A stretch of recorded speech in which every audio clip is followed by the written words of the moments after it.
کہ اللہ تعالیٰ کی طرف سے امتحان ہے کہ جب کوئی کسی خیر میں آگے بڑھتا ہے تو بعض سے یہ کہتے ہیں کہ ہمارے ہوتے ہوئے اللہ نے ان پر یہ احسان کیوں کیا. یہ بہت سخت بات ہے. ہاں یہ میں جو اصل شکایت ہے میں اس کو کہہ رہا ہوں. جو اصل شکایت ہے میں اس کو کہہ رہا ہوں. اصل شکایت سب سے بڑی شکایت کہ ہمارے ہوتے ہوئے اللہ نے ان پر احسان کیوں کیا ہے. یہ میں قرآن کی آیت کا مفہوم بتا رہا ہوں. قرآن نے بہت کھل کے بیان کیا ہے. وَكَذَلِكَ فَتَنَّا بَعْضَهُمْ بِبَعْضٍ لِيَقُولُوا أَهَؤُلَاءِ مَنَّ اللَّهُ عَلَيْهِم مِّن بَيْنِنَا أَلَيْسَ اللَّهُ بِأَعْلَمَ بِالشَّاكِرِينَ. بہت عجیب آیت ہے. اللہ ہمیں قرآن کی سمجھ دے دے. بہت عجیب آیت ہے کیونکہ قرآن کے تاثر کا تعلق اس کی معرفت سے ہے. اور میں آپ کو بتاؤں کہ معرفت کیا ہے. کہ اصل معرفت معانی کا جاننا نہیں ہے. اصل معرفت تطبیق ہے. سمجھے اسی صاحب اصل معرفت تطبیق ہے. میں آپ سے ضروری بات عرض کر رہا ہوں. اصل معرفت تطبیق اصل معرفت ہے. ہاں میں بھی بتاؤں گا.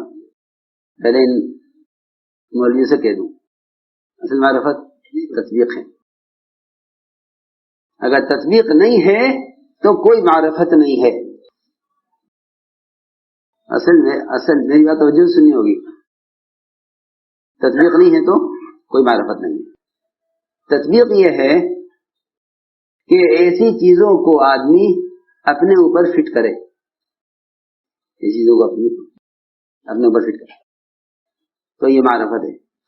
اور اگر اپنے اوپر فٹ نہیں کرتا ہے تو یہ متاثر نہیں ہوگا اس سے. میری بات توجہ چاہے گی بہت. میں اس کو آسان کروں گا. میری بات سمجھنا ضروری ہے. اس کا حکم ہے کہ اتہموا انفسکم کہ اپنے آپ کو متہم کرو. جو دوسروں کو متہم کرتے ہیں وہ ایسی آیتوں سے عبرت نہیں لیتے. ایسی آیتوں سے عبرت نہیں لیتے جو اپنے اوپر فٹ نہیں کرتے. جی اس لیے قرآن نے صحابہ کی تعریف کی ہے اس معرفت پر. وَإِذَا سَمِعُوا مَا أُنزِلَ إِلَى الرَّسُولِ تَرَىٰ أَعْيُنَهُمْ تَفِيضُ مِنَ الدَّمْعِ مِمَّا عَرَفُوا مِنَ الْحَقِّ. کہ جب یہ قرآن سنتے ہیں جو آپ پر نازل کیا گیا تو ان کی آنکھوں سے آنسو بہتے ہیں. اس وجہ سے کہ معرفت کی وجہ سے معرفت کی وجہ سے. اس لیے معرفت والے وہ لوگ ہوتے ہیں جو اپنے آپ کو متہم کریں. وہ معرفت والے ہیں. وہ معرفت والے ہیں. تو جو ایمان والے ہوتے تھے جب وہ نفاق کی علامتیں سنتے تھے تو وہ اپنے بارے میں سوچتے تھے, دوسرے کے بارے میں نہیں. یہ میں عرض کرنا چاہتا ہوں.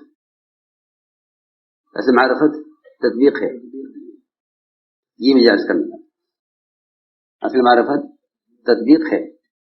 تو عمر رضی اللہ تعالی عنہ حضرت حذیفہ کے پیچھے پیچھے پھرتے تھے کہ حذیفہ میں نہیں پوچھنا چاہتا کہ کون کون منافق ہیں, مجھے بتا دو تاکہ میں ان سے بچوں. تم مجھے بتا دو کہ میرا نام اس میں تو نہیں ہے. جی ہاں, تاکہ لوگ مجھ سے بچیں. یہ تو نہیں کہ میں لوگوں سے بچوں. میرا نام بتاؤ, میرا نام تو نہیں اس میں. یہ ہے اصل بات کہ اگر تطبیق نہیں ہے اپنی ذات پر اور اپنے اوپر فٹ کرنا نہیں ہے, اپنے اوپر فٹ کرنا نہیں ہے تو کوئی ڈر بھی نہیں ہوگا. وہ تو معرفت تو خوف کا نام ہے. ہماری بات سمجھے؟ ہاں. اس وقت جتنی بھی تطبیق اور فٹ کرنا ہے وہ دوسروں پر ہے. تم یہ کر رہے ہو, تم یہ کر رہے ہو, تم کہہ رہے ہو, تم یہ کر رہے ہو. ایک دوسرے اتہام نظام دیکھا کہ نہیں. اتہموا انفسکم. میں قسم کھا کر کہہ سکتا ہوں کہ سارے مسئلے حل ہو سکتے ہیں اگر ہر ایک اپنے آپ کو متہم کر لے. یہ تو جوڑے ختم اپنا کو متہم. اس لیے حضور اکرم صلی اللہ علیہ وسلم اپنی دعوت میں بات کے نہ چلنے پر قوم کو متہم نہیں کرتے کہ میں نہیں کر سکا, میں نہیں کر سکا. اپنی شکایت, دوسروں کی شکایت نہیں.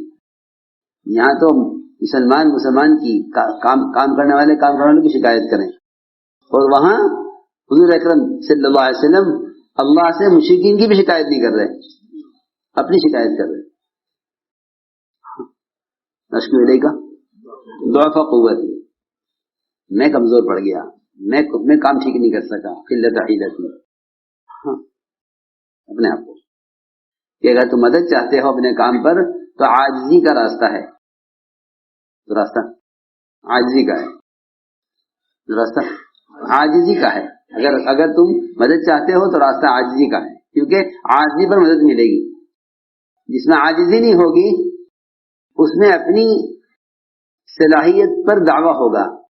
تو اللہ کا دستور ہے یہ کہ جو اس کے سامنے مدعی بنتا ہے اللہ اس پر کام ڈال دیتے ہیں، مدد کا ہاتھ کھینچ لیتے ہیں کہ اب کر کے دکھلاؤ، اب کر کے دکھلاؤ.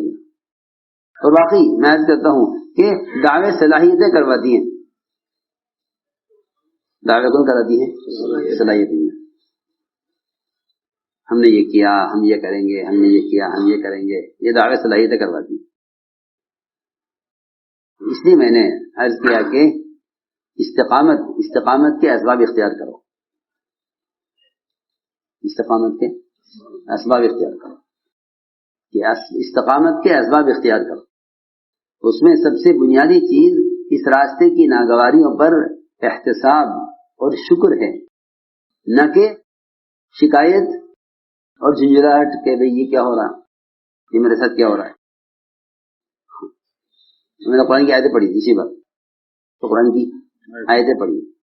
ان آیتوں میں حضور اکرم صلی اللہ علیہ وسلم کو یہ تسلی دی گئی ہے کہ آپ یہ مت سمجھیے کہ جو کچھ رکاوٹیں پیش آ رہی ہیں آپ کے کام میں یہ آپ ہی کو آ رہی ہیں. ایسا نہیں ہے، یہ ایسا نہیں ہے، بلکہ آپ سے پہلے جتنے انبیاء علیہ السلام گزرے ہیں ان سب کو جو کچھ کہا گیا وہ آپ کو کہا گیا، وہ آپ کو کہا جا رہا ہے.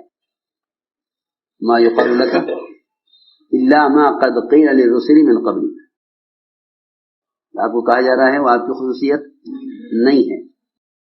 آپ سے پہلے بھی نبیوں کو کہا گیا ہے، آپ سے پہلے بھی نبیوں کو کہا گیا ہے، آپ کی خصوصیت نہیں ہے. آپ سے پہلے بھی نبیوں کو کہا گیا ہے، اور آپ سے پہلے انبیاء کو جھٹلایا گیا ہے.